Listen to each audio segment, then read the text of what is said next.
दोस्तों, हम में से हर किसी के पास एक दिन में सिर्फ 24 घंटे ही मिलते हैं। इन 24 घंटों का हम कैसे इस्तेमाल करते हैं, ये पूरी तरह से हमारे ऊपर निर्भर करता है।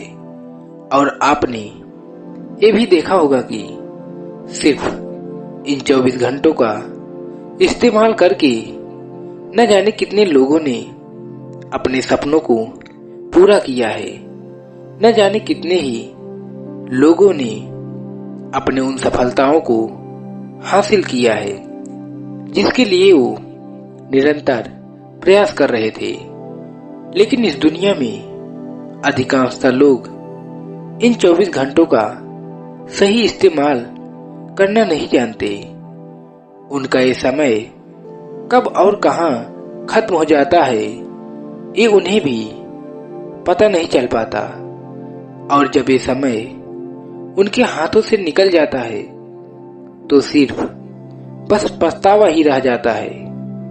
ऐसे लोग अधिकांशतः बस ये सोचते रह जाते हैं कि काश हमने उस समय पर एक काम कर लिया होता, काश मैंने ऐसा किया होता, काश मैंने वैसा किया होता, तो शायद आज मेरा भी भविष्य बड़ा ही सुंदर और सुखमय होता और मेरे पास भी वो सब कुछ होता जो मैं चाहता।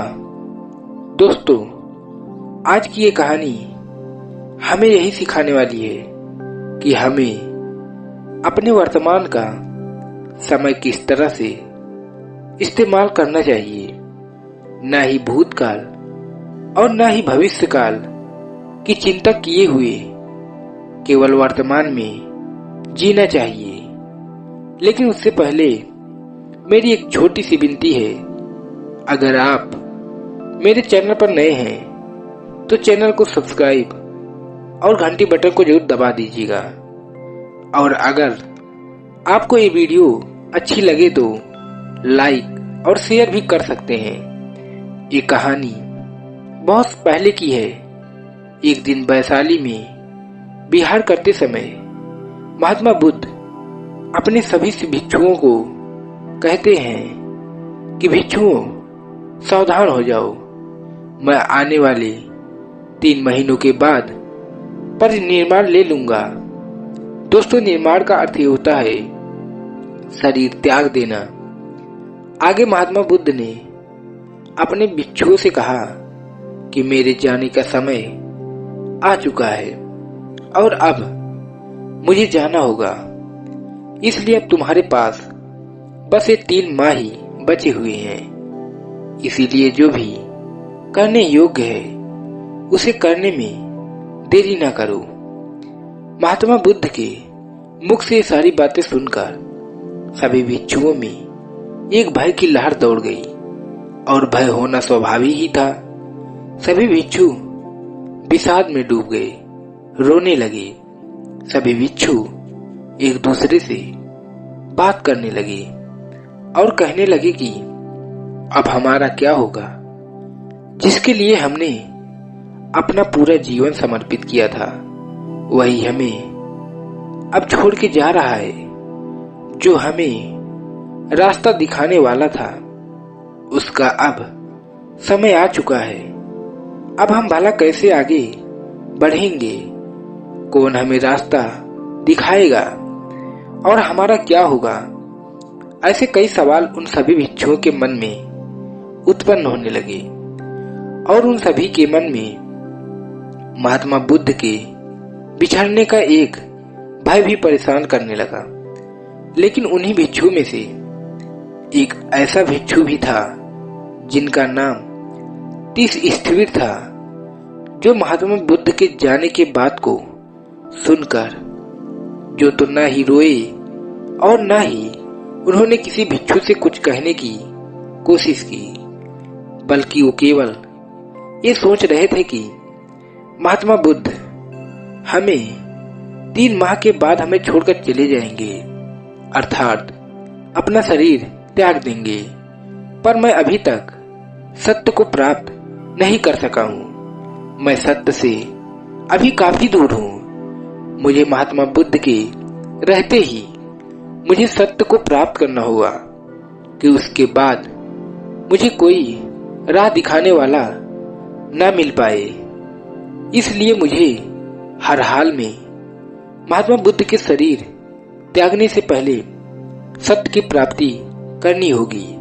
ये सब सोच विचार करने के बाद तीर्थवीर मौन हो गए, ध्यान में अपनी पूरी शक्ति लगा दी। अचानक इस तरह से चुप हो जाने पर सभी भिक्षु उनसे ये जानना चाहते थे कि भला उन्हें क्या हुआ है, और वो इस तरह से क्या शांत हो गए। क्या महात्मा बुद्ध के जाने के बाद उन्होंने इतनी गहरी लगी है, यह जानने के लिए उन्हीं में से एक भिक्षु ने उनसे पूछा, हे भंते, आपको क्या हो गया है? क्या बुद्ध के जाने के बात को सुनकर आपको इतना गहरा सदमा पहुंचा है कि आप अपनी आवाज ही खो बैठे हैं? आप रोते क्यों नहीं? आप हमसे बात क्यों नहीं करते? हम सभी आपकी इस स्थिति को देखकर बड़े ही चिंतित हैं। वो भिक्षु की इन सारी बातें सुनने के बाद भी तीर्थवीर ने कोई जवाब नहीं दिया। अन्य भिक्षु ये सब देखकर काफी डर गए थे। उन्हें लग रहा था कि कहीं तीर्थवीर पागल तो नहीं हो गए। आघात इतना बड़ा था कि पागल भी हो सकते थे, जिनके चरणों में उन्होंने अपना पूरा जीवन समर्पित किया था। उनके जाने की खबर सुनकर आघात आना स्वाभाविक था, लेकिन तब भी तीर्थवीर चुप रहे। उन्होंने किसी भी भिक्षु के किसी भी प्रश्न का कोई उत्तर नहीं दिया। सभी भिक्षुओं ने बड़ी ही कोशिशें की, बड़े प्रयत्न किए कि तीर्थवीर कुछ बात करें, लेकिन उन्होंने कुछ भी नहीं कहा। देखते ही देखते ये बात महात्मा बुद्ध के पास पहुंच गई। महात्मा बुद्ध तीर्थवीर को उसी समय अपने पास बुलाया और उनसे सारी बातें पूछी। अब की बार तीर्थवीर ने अपने मन की सारी बात बता दी और आखिर में तीर्थवीर ने महात्मा बुद्ध से आशीर्वाद दिया और कहा, मैं अपने इस संकल्प को पूरा कर सकूं, ऐसा मुझे आशीर्वाद दीजिए। मैं आपके जाने से पहले, आपको विदा देने से पहले सत्य को प्राप्त करना चाहता हूँ। तीर्थवीर मौत की मांग नहीं कर रहे थे, वो उस अहंकार की बात कर रहे थे जो उनके भीतर बैठा हुआ था, जो उनके परम सत्य को प्राप्त करने की अड़े आ रहा था। आगे तीर्थवीर ने महात्मा बुद्ध से कहा, ये बुद्ध, मैं अपने प्राण तक न्यौछावर कर सकता हूँ, बस मुझे आपका आशीर्वाद चाहिए। मैं अब किसी से कुछ नहीं कहूंगा, मैं खाऊंगा न ही मैं पीऊंगा, अपनी सारी शक्ति बस ध्यान में लगाऊंगा और सत्य की प्राप्ति करूंगा। मेरे पास बस 3 माह ही बचे हुए हैं, उससे ज्यादा समय मेरे पास नहीं है। और जैसा कि आपने कहा कि भिक्षुओं सावधान हो जाओ, जो भी करने योग्य है वही करो। इसलिए हे बुद्ध, मैं वही कर रहा हूँ जो मुझे योग्य लग रहा है, जो करने योग्य है।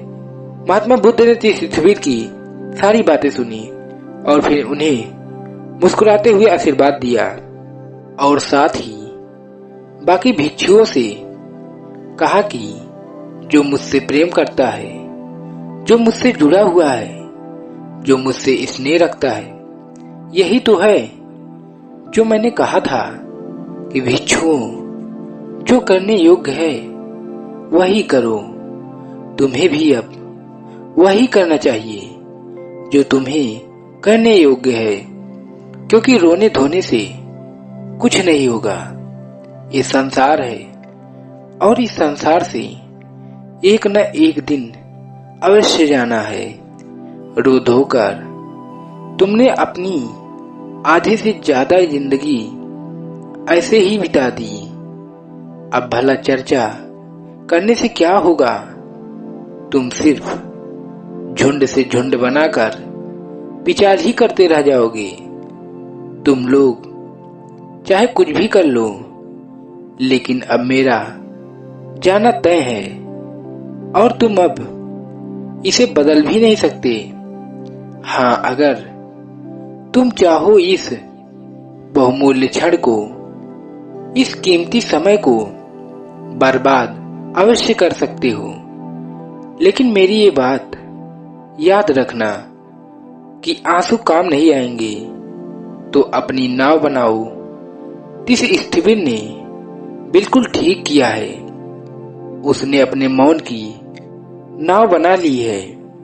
वह अपने मौन की नौका से पार हो जाएगा और सत्य की प्राप्ति भी कर लेगा। मौन का अर्थ यही होता है, जिसने मौन साध लिया हो। मुझ में श्रद्धा उसमें नहीं है जो मुझ पर फूल चढ़ाता है, मेरी पूजा करता है, मेरे चरण पकड़ता है, बल्कि मेरी श्रद्धा को उसकी है जो ध्यान करता है, अपने भीतर उतरता है, और ध्यान ही मेरे प्रति कसौटी है। इसलिए रोने धोने से कुछ नहीं होगा। अगर करना ही है, अगर अपना समय सही चीज पर लगाना ही है, तो ध्यान करो, क्योंकि अब ज्यादा समय नहीं बचा। तो इसलिए इस समय को व्यर्थ में नष्ट न करो, इस समय का सदुपयोग करो। महात्मा बुद्ध कहते हैं कि एकांत का रस पियो। एकांत का रस पीकर मनुष्य निडर हो जाता है। उसे किसी बात का भय नहीं रह जाता। और एकांत का अर्थ यही होता है, अपने भीतर डुबकी लगाओ, अपने आप को पहचानो, एकाग्र बनो और सभी बंधनों से मुक्त हो जाओ। बाहर तुम्हें अनेकों तरह के संबंध मिल जाएंगे। एक संबंध अपने अंतर मन से भी बनाओ। बाहर के सभी संबंध तुम्हें दुख देते हैं, लेकिन अंतर मन से बनाया हुआ संबंध तुम्हें कभी भी दुख नहीं देता। जिसकी खोज के लिए तुम भिक्षु बने थे, जिसकी खोज तुम बाहर कर रहे हो, जिसके लिए तुम बाहर भटक रहे हो, वह तुम्हें तुम्हारे भीतर मिलेगा। अभी तुम रो रहे हो, चीख रहे हो, चिल्ला रहे हो, दर्द में हो, क्योंकि तुमने मुझसे बाहरी ही संबंध बनाया है, लेकिन अपने भीतर खुद से संबंध नहीं बनाया।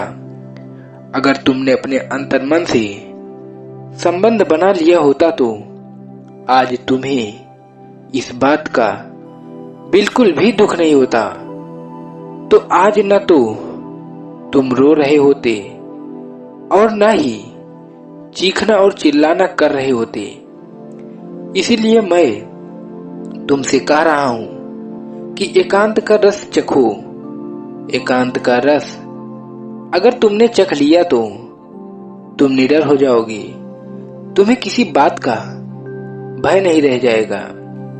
फिर चाहे कोई रहे या ना रहे, कोई आए या फिर कोई जाए, तुम्हें इससे कोई फर्क नहीं पड़ेगा। कम से कम अपने साथ के भिक्षुओं से ही सीख लो, उसका ही अनुसरण कर लो, उसे ध्यान से देखो। उसने अपनी नई यात्रा की शुरुआत कर दी है, क्योंकि वो जानता है उसके पास समय कम है और उसे कम समय में अपने उस निर्धारित लक्ष्य को हासिल करना है। और दूसरी तरफ तुम लोग हो जो रोने धोने में लगे हो, इससे भला क्या होगा? किसी की सहानुभूति मिल सकती है, लेकिन सहानुभूति से जीवन नहीं बदलता। अगर जीवन बदलना ही है तो उचित कर्म करो। जो समय तुम्हें मिला है उसको इस्तेमाल करो। इसलिए तिथिस्थिर की तरह अपने योग्य समय का इस्तेमाल करते हुए अपने लक्ष्य को प्राप्त करो।